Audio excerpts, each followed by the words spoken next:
कुरुक्षेत्र में जब दोनों सेनाएं आमने-सामने खड़ी होती हैं, अर्जुन अपने धनुष को नीचे रख देते हैं और श्री कृष्ण से कहते हैं, हे कृष्ण, जब मैं अपने ही स्वजनों को युद्ध के लिए तत्पर देखता हूँ, तो मेरे अंग शिथिल हो जाते हैं, मुख सूख जाता है। श्री कृष्ण का उपदेश प्रारंभ होता है।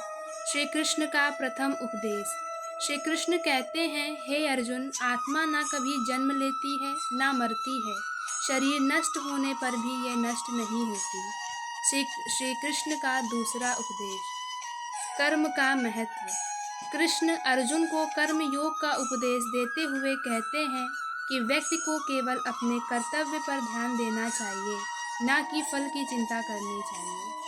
कृष्ण का तीसरा उपदेश। भक्ति, ज्ञान और योग का समन्वय। श्री कृष्ण अर्जुन को बताते हैं कि समर्पण और निष्काम भाव से किया गया कर्म ही मोक्ष का मार्ग है।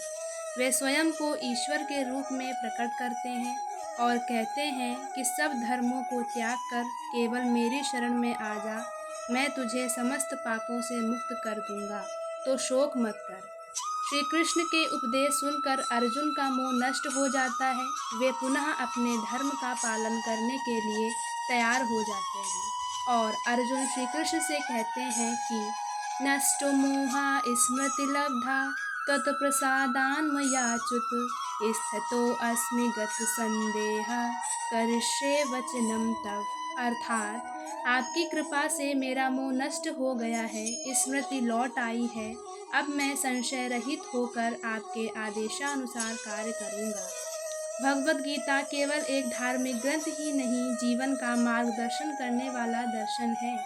इसमें कर्म, ज्ञान, भक्ति, योग और धर्म का पूर्ण समन्वय है, जो आज भी मानवता को प्रेरणा देता है कि श्री कृष्ण का उपदेश केवल अर्जुन के लिए ही नहीं, बल्कि समस्त मानव जाति के लिए है।